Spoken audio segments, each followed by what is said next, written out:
স্বাগত। বিরতিহীন সংবাদ রাত ৯টায় বাংলাদেশে।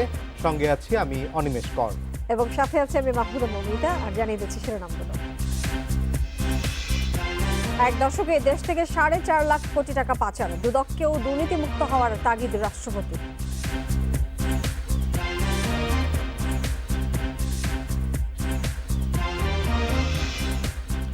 যারা দেশের অস্তিত্ব স্বাধীনতা মানে না তারা ভারতকে এখনো শত্রু মনে করে, মুক্তিযুদ্ধ বিষয়ক মন্ত্রীর মন্তব্য।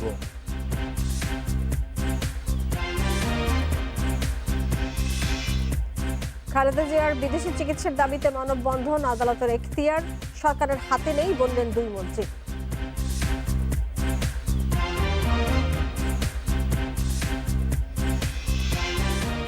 করোনায় মৃত্যুহীন আরেকটি দিন, জিম্বাবুয়ে ফেরত 3 ক্রিকেটারের করোনার ধরন জানা যাবে আগামী সপ্তাহে।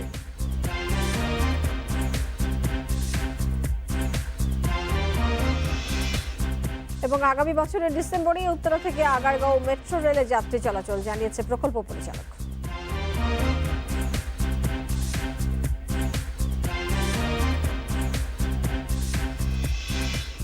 রাত ৯টায় বাংলাদেশের শিরোনামগুলো আপনাদেরকে বলছিলাম। এবারে চলে যাচ্ছে পুরো খবরে।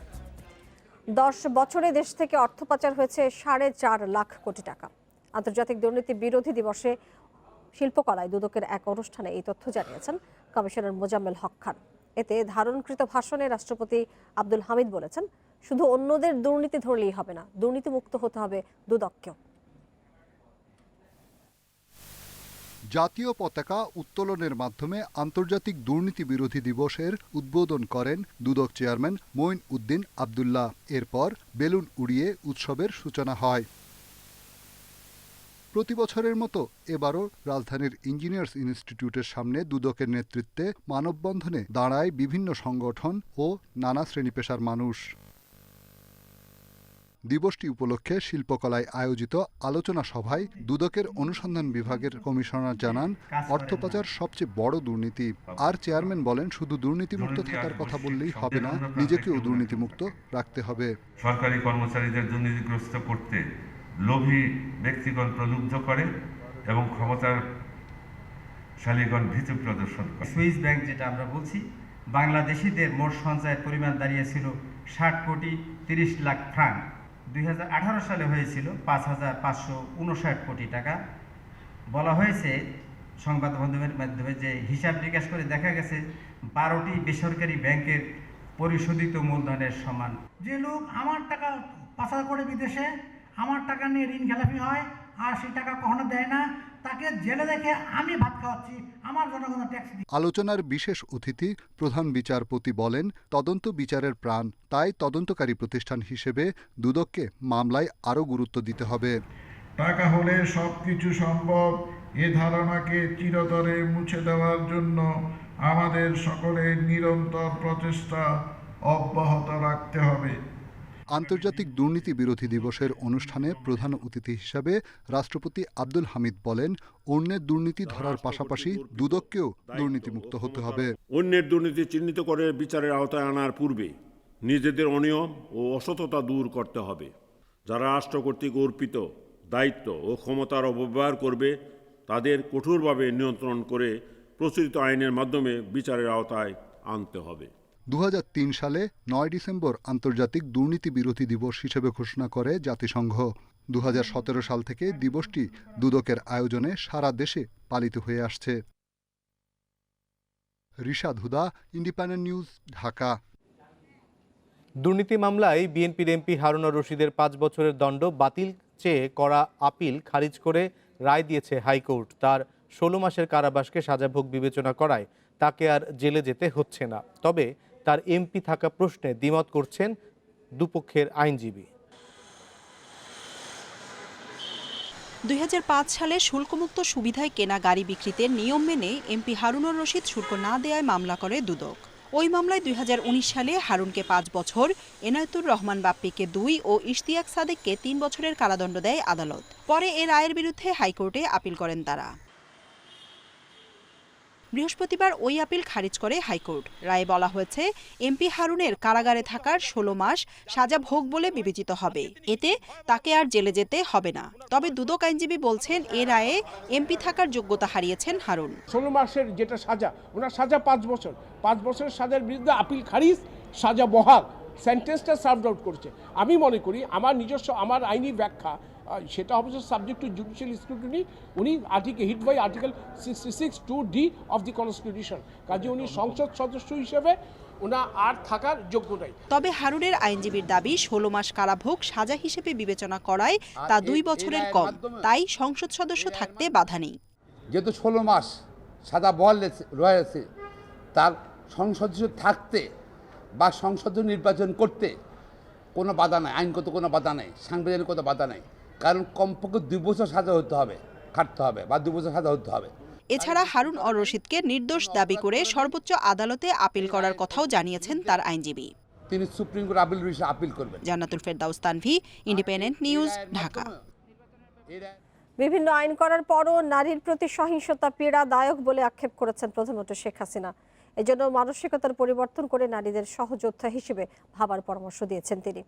সকালে বেগম রোকেয়া দিবসে রোকেয়া পদক প্রদান অনুষ্ঠানে এসব কথা বলেছেন প্রধানমন্ত্রী শেখ হাসিনা। নারী শিক্ষা, নারী অধিকার, পল্লী উন্নয়ন সহ বিভিন্ন ক্ষেত্রে গুরুত্বপূর্ণ অবদান রাখায় এবার 5 বিশিষ্ট নারীকে দেয়া হয় রোকেয়া পদক। রাজধানীর ওসমানী স্মৃতি মিলনায়তনের মূল আয়োজনে গণভবন থেকে ভার্চুয়ালি যুক্ত হন প্রধানমন্ত্রী শেখ হাসিনা। হয়তো আমাদের অনেক ছড়িয়ে ছিটিয়ে আছে যারা সমাজে বিভিন্ন জায়গায় অবদান রেখেছেন। বলেন, বেগম রোকেয়ার স্বপ্ন অনেকটাই পূরণ হয়েছে। এখন নারীরা বিচার বিভাগ, সামরিক ক্ষেত্র, জাতিসংঘ মিশন সহ সকল ক্ষেত্রে যোগ্যতার সাথে কাজ করছে। নারী শিক্ষা ও নারীর ক্ষমতায়নে তার সরকারের নানা পদক্ষেপের কথাও তুলে ধরেন প্রধানমন্ত্রী। আমাদের সশস্ত্র বাহিনীতে বা পুলিশ বাহিনীতে শান্তি রক্ষা মিশনে নারীদের কি বেশি চাই, এটা হলো বাস্তবতা। অনেক ঝুঁকিপূর্ণ জায়গায় যে আমাদের মেয়েরা কাজ করে, পুরুষরা যেটা পারে নারীরা তার থেকে আরও ভালো পারে, বেশি পারে, এতে কোনো সন্দেহ নেই। সেটাই প্রমাণ হয়েছে। সেই মায়ের পেটে জন্ম নিতে হবে, বোনের হাত ধরে হাঁটা শেখে, বড় হয়ে স্ত্রীর উপর নির্ভরশীল থাকে, বৃদ্ধ হয়ে গেলে তো কন্যা সন্তানই বেশি দেখে, সেই যত্নটাই বেশি, এটাও তাদের মনে রাখতে হবে। সব বাধা ডিঙিয়ে নারীদের সামনে এগিয়ে যাওয়ার পরামর্শ দিয়ে সরকার প্রধান বলেন, নারী সহিংসতা বন্ধে মানসিকতার পরিবর্তন দরকার। যে জিনিসটা সবথেকে এখন ওদের জন্য পীড়াদায়ক, সেটা হচ্ছে মেয়েদের উপরে সহিংসতা।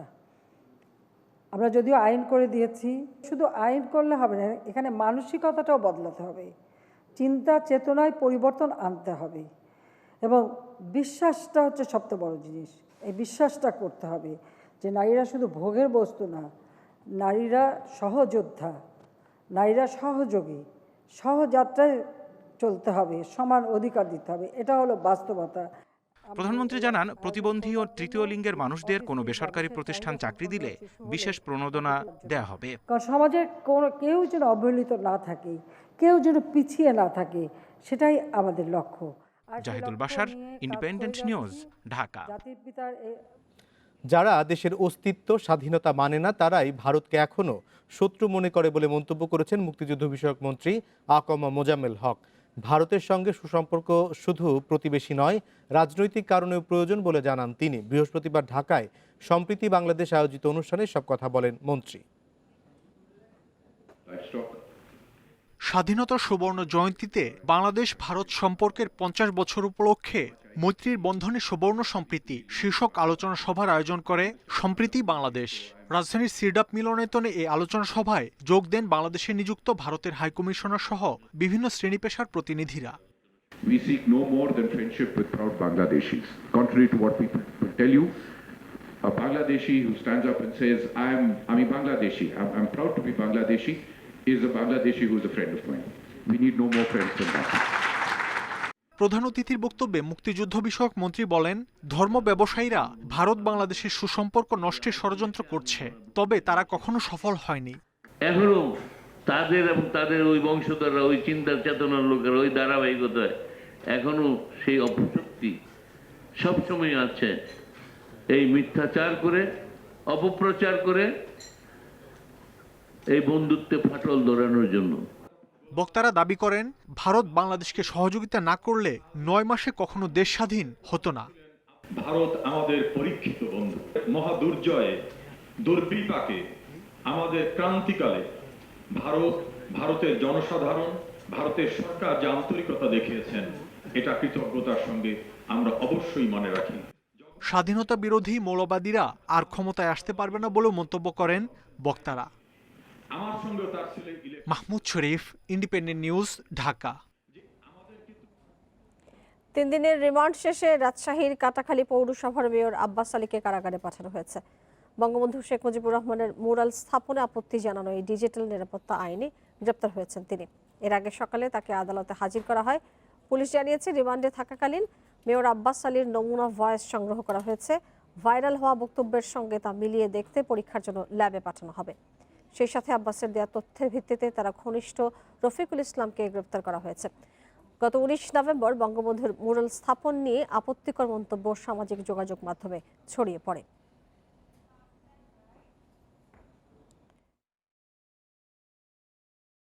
আমরা এই রিমান্ডকালে আমরা নমুনা কণ্ঠস্বর গ্রহণ করেছি বিজ্ঞ আদালতের আদেশ মোতাবেক। আমরা এটা এখন পরীক্ষার জন্য পাঠিয়ে দিব এবং উনি তার সহযোগীদের নাম বলেছেন, তদন্তের সাথে সবার নাম বলা হচ্ছে না, তার দেওয়া তথ্যের ভিত্তিতে তার একজন সহযোগী গ্রেপ্তার করে বিজ্ঞ আদালতে সোপর্দ করা হচ্ছে।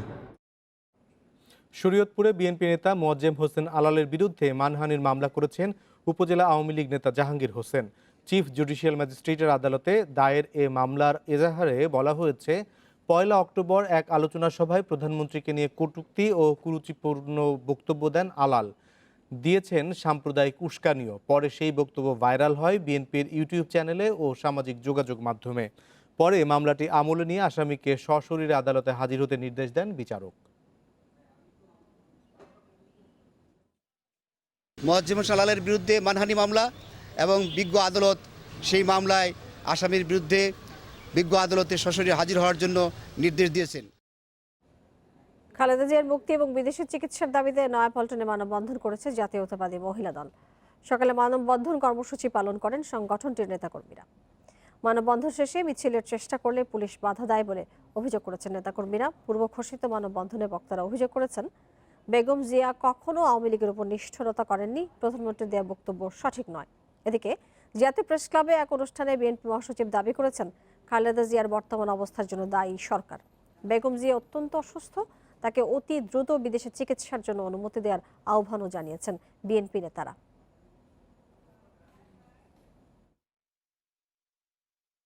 আমরা খুব দুঃসময় অতিক্রম করছি।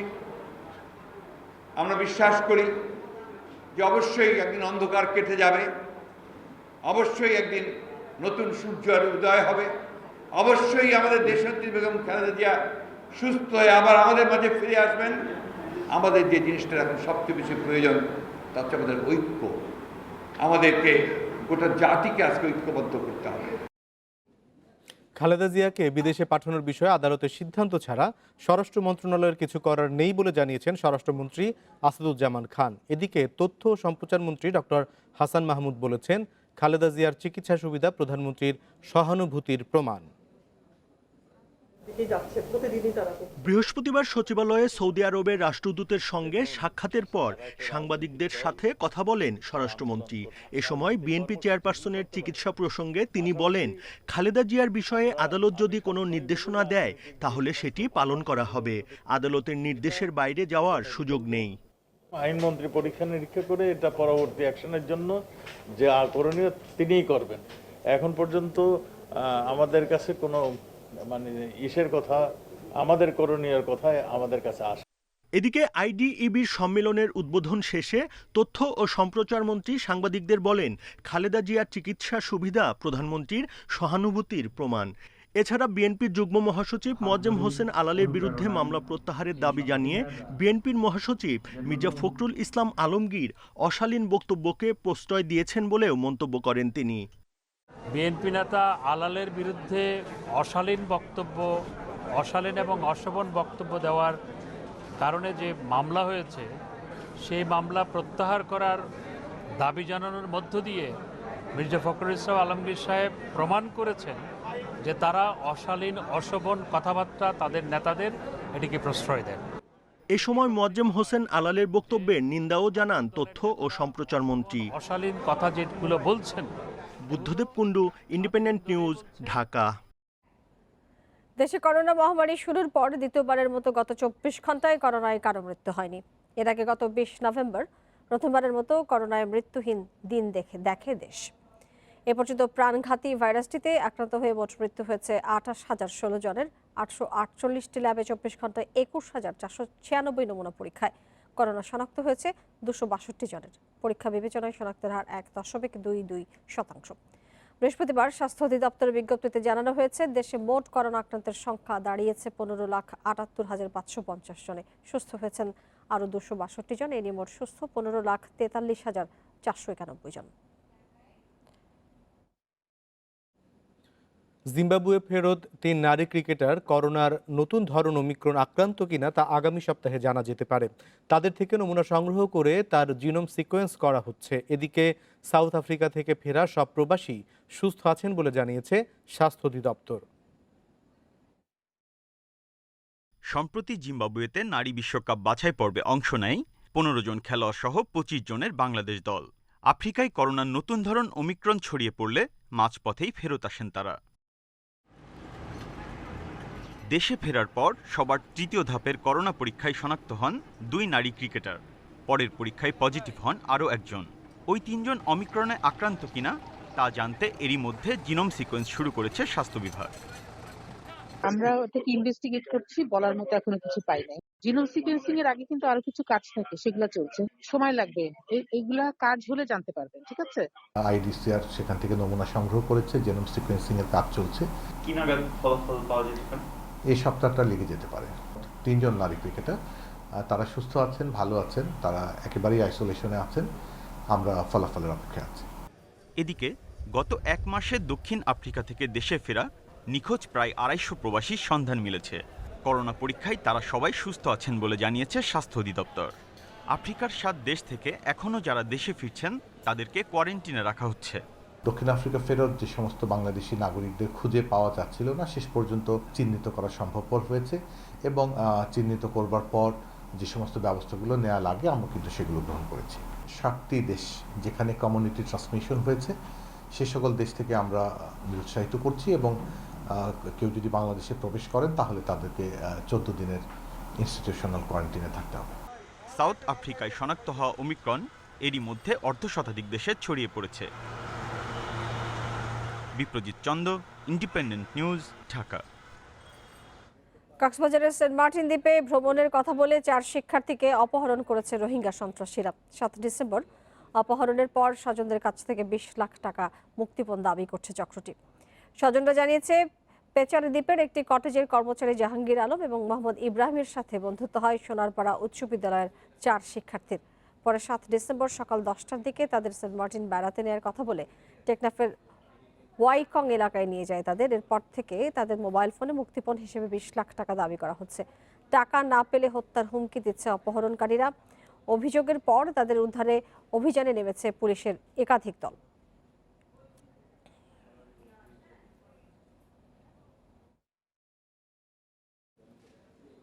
বিআরটি প্রকল্পের কাজ শেষ না হয় অসহনীয় যানজটে নাকাল রাজধানীর এয়ারপোর্ট সড়ক ব্যবহারকারীরা। এয়ারপোর্ট থেকে গাজীপুর পর্যন্ত 20 কিলোমিটার সড়ক পার হতে যাত্রীদের সময় লাগছে কয়েক ঘন্টা। বিআরটি বলছে, আবদুল্লাপুর থেকে কলেজ গেট পর্যন্ত সড়ক উন্নয়ন কাজ চলছে, যা শেষ হলে ভোগান্তি থাকবে না। কখনো থেমে থেমে, কখনো বা পুরোপুরি স্থবির। রাজধানীর এয়ারপোর্ট থেকে টঙ্গী পর্যন্ত সড়কের যান চলাচলের চিত্র এমনই। সীমাহীন ভোগান্তিতে পড়তে হচ্ছে এই রাস্তা ব্যবহারকারীদের। সড়কের অধিকাংশই চলছে উন্নয়ন কাজ, ফলে শুরু হয়ে গেছে রাস্তা। তবে গত 2 দিনের তুলনায় বৃহস্পতিবার যানজটের কিছুটা উন্নতি হয়েছে বলছেন যাত্রীরা। আমি ভেবেছি যে হেঁটে গেলেই মনে হয় আমি তাড়াতাড়ি চলে যেত, তো আধা ঘন্টা চলে গেছি। তার আগের দিনও জ্যাম ছিল। হ্যাঁ, আজকে একটু সহনীয় পর্যায়ে আছে। মাঝে মধ্যে স্কুল লেট হয়, পরে আবার জরিমানা দিতে হয় স্কুলে। গাজীপুর টঙ্গীর দিকেও চিত্র প্রায় একই রকম। খানাখন্দের কারণেই বেশিরভাগ যানবাহনই চলছে ধীর গতিতে। তবে এই সমস্যা বেশি দিন থাকবে না বলছে বিআরটি। উচিত ছিল একটা বিকল্প রাস্তা বের করে তারপরে জনগণ রাস্তার কাজ করা। যেখানে 10 টাকা এখানে 100 টাকা খরচ হয়ে যায়, মালিককে বুঝাই দেয় না, চোর সাইজা যায় এই জামের কারণে। সমস্যা শুধু আবদুল্লাপুর ব্রিজ থেকে কলেজ গেট পর্যন্ত 3 কিলোমিটার। এই 3 কিলোমিটার আমরা নতুন 4টা লেন শুরু করে দিয়েছি। ওই 4টা লেন আমরা 3 মাসের মধ্যে শেষ করতে পারবো। এরপরে আর রোড ইউজার দ্বারা এদের আর এই ভোগান্তিটা থাকবে না। বৃষ্টির কারণে বিআরটি প্রজেক্ট অংশে বেড়েছে খানাখন্দ, সেগুলো মেরামত করা হলে যানজট অনেকটাই কমবে মনে করছে ট্রাফিক পুলিশ। যে ইতিমধ্যেই রাস্তায় ভোগান্তিটা কমে এসেছে এবং বিআরটি প্রজেক্টের সাথে সংশ্লিষ্ট যারা রয়েছে তারাও আমাদের সাথে কমিটেড যে 2 মাসের মধ্যে তারা নিচের যে রাস্তাটা রয়েছে এই রাস্তাটা কমপ্লিট করে দেবে। বিআরটি প্রকল্পের কাজ 63% বেশি শেষ হয়েছে। আগামী ডিসেম্বরের মধ্যে শতভাগ কাজ শেষ হবে বলে জানাচ্ছে প্রতিষ্ঠানটি। বনি ইবনে কামাল, ইন্ডিপেন্ডেন্ট নিউজ, ঢাকা। বিমানবন্দর সড়কে বিশ্ববিদ্যালয়ের শিক্ষার্থী মাহাদি হাসান লিমনকে চাপা দেয়া সেই লরির চালক ইউসুফ আলীকে গ্রেপ্তার করেছে গোয়েন্দা পুলিশ। সন্দ্বীপের দুর্গম উড়ির চরে অভিযান চালিয়ে তাকে গ্রেপ্তার করা হয়। গোয়েন্দারা বলছেন চালকের অসাবধানতাই দুর্ঘটনার কারণ ছিল, সেটা জানতো বলেই আত্মগোপনে যান ইউসুফ। 24 নভেম্বর ঢাকার দক্ষিণ সিটি কর্পোরেশনের ময়লার গাড়ি চাপায় মারা যান নটরডেম কলেজের শিক্ষার্থী নাইম হাসান। এ নিয়ে আন্দোলনের মধ্যে 30 নভেম্বর রামপুরায় বাসের ধাক্কায় মারা যান এসএসসি পরীক্ষার্থী মাইনুদ্দিন ইসলাম। প্রতিবাদে আগুন দেওয়া হয় বেশ কিছু বাসে। এ উত্তেজনার মধ্যেই 3 ডিসেম্বর রাতে লরি চাপায় মারা যান গ্রিন ইউনিভার্সিটির শিক্ষার্থী মাহাদি হাসান লিমন। রায়ের বাজার থেকে মোটরসাইকেলে উত্তরার বোনের বাসায় যাচ্ছিলেন তিনি।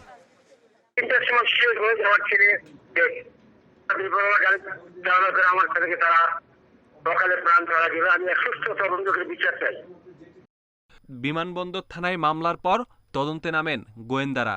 প্রথমে শনাক্ত করতে না পারলেও পরে জানতে পারেন লরির সেই চালক আত্মগোপনে গেছেন সন্দ্বীপের এক চরে। তারপর শুরু হয় দুর্গম সেই উড়ির চরে অভিযান। গ্রেপ্তার হন অভিযুক্ত চালক ইউসুফ আলী। আগে থেকে জানে যে এখানে পালালে প্রশাসন বা পুলিশ, আইনশৃঙ্খলা বাহিনী বা অন্যান্য সংস্থার লোকজন সহসা ওখানে যাবে না বা যাওয়ার পদক্ষেপ গ্রহণ করবে না। এই আশঙ্কা থেকে বা এই সম্ভাবনার জায়গা থেকে সে তার নিরাপত্তার কথা ভেবে সে ওখানে আশ্রয় নিয়েছিল। 50 টন পণ্য নিয়ে সড়কের ডান পাশ দিয়ে গাজীপুর যাচ্ছিল ট্রাকটি। বায়ে ছিল লিমনের মোটরসাইকেল। হঠাৎ লরিটি বায়ে সরে এলে ধাক্কা দেয় মোটরসাইকেলে, আর এতেই চাপা পড়েন লিমন। এখনো তো ইনভেস্টিগেশন শেষ হয়ে যায়নি, তারপরে আমরা তাকে মাদক আসক্ত কিনা সে ব্যাপারেও যদি আমাদের কোনো টেস্ট করার দরকার হয়, আমরা ডোপ টেস্ট করে শিওর হব যে আসলে সে মাদক সেবী কিনা। চালক ইউসুফ আলীকে জিজ্ঞাসাবাদের জন্য 3 দিনের রিমান্ডে নিয়েছে police. Masudur Rahman, independent news, Dhaka. প্রতিটি বিভাগে বিকেএসপি আর উপজেলায় স্টেডিয়াম করার ঘোষণা দিয়েছেন প্রধানমন্ত্রী শেখ হাসিনা। বৃহস্পতিবার বঙ্গবন্ধু বঙ্গমাতা অনূর্ধ্ব 17 গোল্ড কাপের সমাপনী অনুষ্ঠানে ভিডিও কনফারেন্সে যোগ দিয়ে কথা জানান প্রধানমন্ত্রী। এছাড়া অসচ্ছল ক্রীড়াবিদদের জন্য বঙ্গবন্ধু ক্রীড়া সেবী কল্যাণ ফাউন্ডেশনে আরও 20 কোটি টাকার অনুদানও দিয়েছেন প্রধানমন্ত্রী।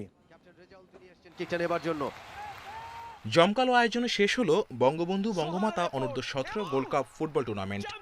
সমাপনী দিনেই কমলাপুরের শহীদ সিপাহী মুস্তফা কামাল স্টেডিয়াম রূপ নিয়েছে উৎসবমুখর পরিবেশে। 8 বিভাগের লড়াইয়ে নতুন চ্যাম্পিয়ন সিলেট ও রংপুর। বালক বিভাগে ট্রাইবেকারে রাজশাহীকে হারিয়ে চ্যাম্পিয়ন সিলেট, আর বালিকা বিভাগে শ্রেষ্ঠত্ব রংপুরের। অনেক দিনের পরে আমার ইচ্ছা পূরণ হয়েছে। অনেক কষ্ট করছি, প্র্যাকটিস করলাম, আর প্র্যাকটিস করার পর এই পর্যায়ে আইতে পারছি আমি। অনেক ভালো লাগতেছে আর অনেক আনন্দিত যেহেতু আমরা রংপুর টিম চ্যাম্পিয়ন হয়েছি। আসলে অনেক, আর সবকিছু আমাদের কোচের পানা এবং আমাদের ম্যানেজমেন্ট যারা ছিল তারা অনেক আমাদের উৎসাহিত করছে, বিধায় আজকে আমি চ্যাম্পিয়ন হতে পারি। এই পর্যন্ত আসলাম, একটু সবাই সাপোর্ট করছিল, এখন আবার করবে না কেউ। কষ্ট লাগতেছে, এবার বলতে পারি না বাড়িতে গেলে খেলতে দেয়। তরুণ প্রজন্মের সঠিক বিকাশে খেলাধুলাকে সবসময় গুরুত্ব দেন প্রধানমন্ত্রী শেখ হাসিনা। ভিডিও কনফারেন্সে প্রতিটি বিভাগে অন্তত একটি ক্রীড়া শিক্ষা প্রতিষ্ঠান গড়ে তোলার ঘোষণা দেন প্রধানমন্ত্রী। পাশাপাশি টুর্নামেন্টের বাছাইকৃত খেলোয়াড়দের উন্নত প্রশিক্ষণের কথাও জানান তিনি। আমাদের দেশের প্রত্যেকটা বিভাগে আমরা একটা করে ক্রীড়া শিক্ষা প্রতিষ্ঠান গড়ে তুলব, অর্থাৎ বিকেএসপি প্রত্যেকটা বিভাগে আমরা একটা করে করব। ইতিমধ্যে আরও 2টোর অনুমোদন দেওয়া হয়ে গেছে, বাকিগুলি আমরা করে দেব, যাতে করে সেখানে সব ধরনের স্পোর্টসের ব্যাপারে একটা ভালো প্রশিক্ষণ নিতে পারে আমাদের ছেলেমেয়ে, সেই ব্যবস্থাটা আমরা করে দিচ্ছি। অসচ্ছল ক্রীড়াবিদদের জন্য বঙ্গবন্ধু ক্রীড়াসেবী কল্যাণ ফাউন্ডেশনে 10 কোটি টাকা বরাদ্দ থাকলেও এবার সেখানে যোগ হচ্ছে আরও 20 কোটি টাকা। আমাদের অসহায় যারা খেলোয়াড় বিভিন্নভাবে অসুস্থ হয়ে থাকে, চিকিৎসা করাতে পারে না, বিভিন্নভাবে ইনজুর্ড হয়, তাদেরকে সহায়তার জন্য 10 কোটি টাকা সিড মানি তিনি দিয়েছিলেন। তো এইবার মাননীয় প্রধানমন্ত্রী এই অনুষ্ঠানে তিনি আরও 20 কোটি টাকা দেওয়ার ঘোষণা করেছেন। এটি আমি মনে করি আমরা কখনো কল্পনাও করি নাই যে এত টাকা তিনি আজকে আসলে আমাদেরকে উপহারটি দিবেন। টুর্নামেন্টের বাছাইকৃত খেলোয়াড়দের নিয়ে ব্রাজিল ও ইউরোপে উন্নত প্রশিক্ষণের আশ্বাসও মিলেছে প্রধানমন্ত্রীর কাছ থেকে। Kamrul Hasnat, independent news, Dhaka. দেশের ব্যবসায়িক উন্নতির জন্য নিজেদের সামুদ্রিক জাহাজ এবং কন্টেইনার তৈরিতে ব্যবসায়ীদের প্রতি আহ্বান জানিয়েছেন প্রধানমন্ত্রীর বেসরকারি শিল্প এবং বিনিয়োগ উপদেষ্টা সালমান এফ রহমান। বৃহস্পতিবার ময়মনসিংহে ব্যবসায়ীদের সাথে এক মত বিনিময় সভায় কথা বলেছেন তিনি। পাশাপাশি স্থানীয় উন্নয়নের জন্য ময়মনসিংহে বিশেষ অর্থনৈতিক শিল্পাঞ্চল হিসেবে গড়ে তোলার কথাও জানিয়েছেন তিনি। দেশের সামগ্রিক অর্থনৈতিক উন্নয়নে স্থানীয় পর্যায়ে ব্যবসার নানা সমস্যা ও সম্ভাবনা নিয়ে এক মতবিনিময় সভার আয়োজন করে Mymensingh chamber and commerce industries. এতে এ এলাকার ব্যবসায়িক নানা দিক ও সমস্যা তুলে ধরেন ব্যবসায়ীরা। ময়মনসিংহ এলাকায় ভালো সম্ভাবনা থাকলেও নানা সমস্যায় এখনো কাঙ্ক্ষিত উন্নয়ন হচ্ছে না। বিশেষ করে রাস্তাঘাট ভালো না হওয়ায় পিছিয়ে পড়তে হচ্ছে বলে দাবি এ এলাকার ব্যবসায়ীদের। এখান থেকে গাজীপুর মোড় পর্যন্ত যাবেন মাত্র 1 ঘন্টা। গাজীপুর মোড় থেকে ঢাকা মাত্র 30 কিলোমিটার আমাদের যেতে লাগে 3 থেকে 4 ঘন্টা 5 ঘন্টা। আপনি গতকালকে এবং গত 10 দিনের পিকচার আমরা জানি 5 ঘন্টাও লেগেছে। মাননীয় প্রধানমন্ত্রী অতিথি আপনার কাছে অনুরোধ করব যে এই রাস্তার ব্যাপারটা, রাস্তার কাজ সংস্কার কাজ হবে, রাস্তা হবে, কিন্তু মানুষের চলাচলের ব্যবস্থা রাখবে। দেশের টেকসই সমৃদ্ধির জন্য সব খাতের উন্নয়নে পরিকল্পনার কথা জানান প্রধানমন্ত্রীর বেসরকারি শিল্প ও বিনিয়োগ উপদেষ্টা সালমান এফ রহমান। এ সময় ব্যবসায়ীদের বড় জাহাজ ও কন্টেইনার তৈরির তাগিদ দেন তিনি। সিঙ্গাপুর এত ছোট দেশ, হংকং এত ছোট দেশ, কিন্তু তাদের শিপিং লাইনগুলি কত বড়। তো ঠিক তেমনি আমাদেরকে এটা করা উচিত। এবং তার সাথে সাথে এই যে কন্টেনারের একটা বিরাট সুযোগ আছে। কন্টেনার যদি আমরা বানাই এটারও হিউজ ডিমান্ড আছে এবং কন্টেনার বানানো খুবই একটা সহজ জিনিস, এটা কোনো রকেট সায়েন্স না। 2026 সালে মাতারবাড়ি বন্দর চালু হবে বলেও জানান প্রধানমন্ত্রীর বেসরকারি শিল্প ও বিনিয়োগ উপদেষ্টা Salman F Rahman. Shahid Ahmed, independent news, Mymensingh. অর্থ বছরের প্রথম 5 মাসে 1 লাখ কোটি টাকা আদায় করেছে জাতীয় রাজস্ব বোর্ড এনবিআর। প্রবৃদ্ধি হয়েছে 15%। দুপুরে রাজধানীর সেগুনবাগিচায় সংবাদ সম্মেলনে সব তথ্য জানান এনবিআর চেয়ারম্যান। তিনি বলেন, মুখে ভালো কথা বললেও সব পর্যায়ের করদাতাই ফাঁকি দিতে চান। করের টাকা দেরিতে দিতে অনেকে মামলা করেন বলেও জানান এনবিআর চেয়ারম্যান। এনবিআরের হিসাবে জুলাই থেকে নভেম্বর 5 মাসে রাজস্ব আয়ের লক্ষ্য ছিল 1,13,000 কোটি টাকা। আদায় কম হয়েছে 13,000 কোটি টাকা। এই সময়ে বেশি প্রবৃদ্ধি হয়েছে আমদানি শুল্ক আদায়ে, যা প্রায় 22%, আর প্রবৃদ্ধি কম ভ্যাট আদায়ে, মাত্র 9%। এনবিআর বলছে আদায়ের এই ধারা অব্যাহত থাকলে বছর শেষে লক্ষ্যের খুব কাছাকাছি পৌঁছানো সম্ভব হবে। 1,267 কোটি টাকা আমাদের নভেম্বর মধ্যে এই অর্থ বছরে আয় হয়েছে বা আমরা আহরণ করেছি। সেটি গত অর্থ বছরের নভেম্বরে ছিল 87,194। তবে ফাঁকি দেওয়ার মানসিকতা লক্ষ্য অর্জনে বড় বাধা বলে জানান এনবিআর চেয়ারম্যান। যে মুখের যে কথাটা, এটি আসলে কাজের প্রকাশ ঘটে না, কাজে ঘটে অন্যটা। সবাই মূলত ফাঁকি দিতে চায়, এটাই আমাদের বলে।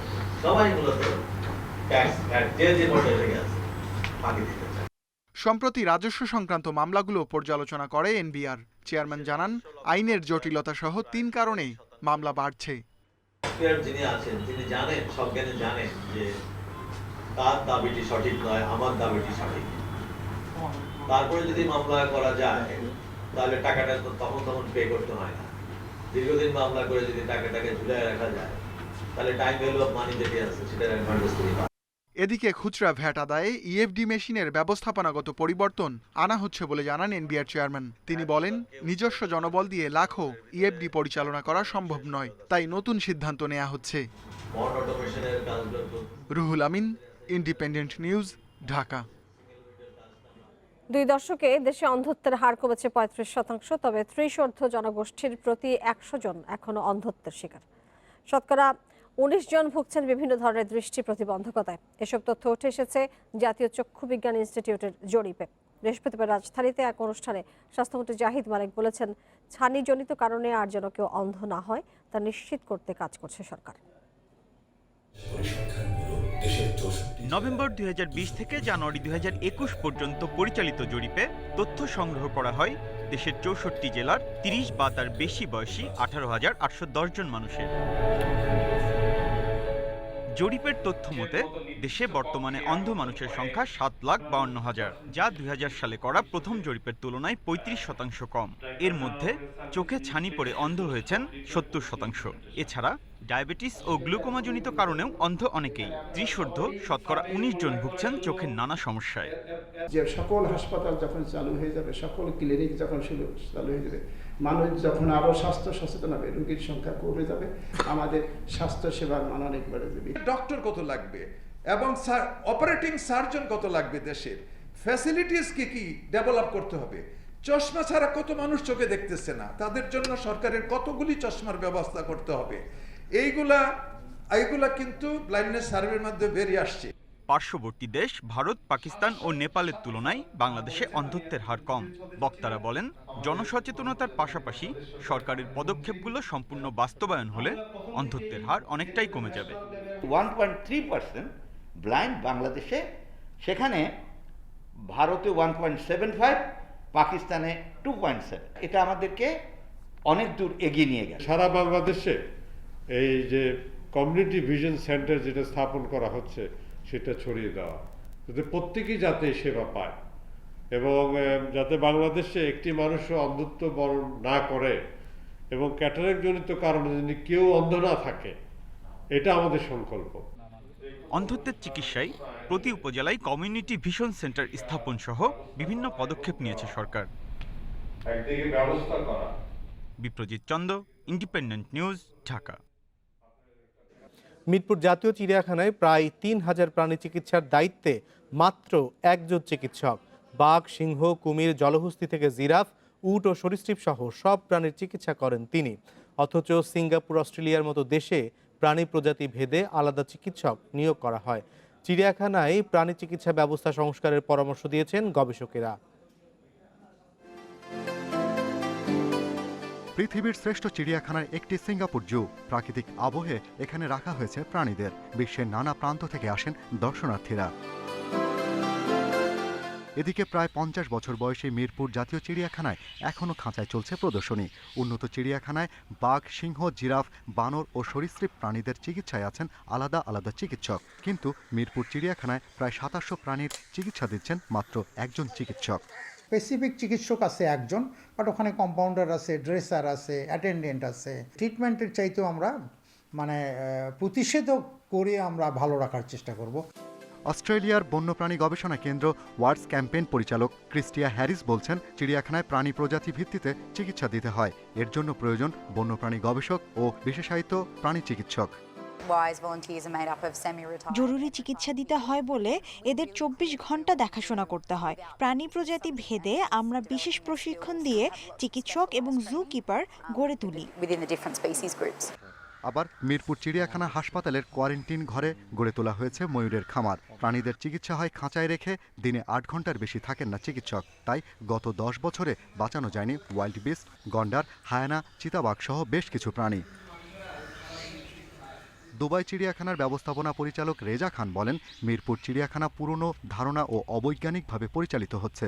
নিম্নমানের প্রাণী চিকিৎসা ও দুর্বল ব্যবস্থাপনার কারণে এখনও আন্তর্জাতিক সংস্থা ওয়াজার তালিকাভুক্ত হতে পারেনি মিরপুর চিড়িয়াখানা। বিশ্বের কোনো চিড়িয়াখানার যে ডেভেলপমেন্ট হয় তার থেকে আমরা পিছিয়ে থাকতে না পারি। আমি এটা খুশি হয়েছে জেনে যে এখানে চিড়িয়াখানার বিষয়ে আইন প্রণয়ন হচ্ছে। আইন যেটা প্রণীত হয়েছে সেটাই কিন্তু শেষ বাইবেল নয়, এটা পরিবর্তনযোগ্য। এদিকে চিড়িয়াখানা আধুনিকায়ন করতে প্রায় 1500 কোটি টাকার প্রকল্প একনেকে পাশ হওয়ার অপেক্ষায় আছে। Shahriar Anirban, independent news, Dhaka. এই ছিল রাত 9টার বাংলাদেশের আয়োজনে। আরো বিস্তারিত জানতে চোখ রাখুন ফেসবুক, ইউটিউব এবং টুইটারে। সাথে থাকার জন্য আপনাদের সবাইকে ধন্যবাদ জানাচ্ছি।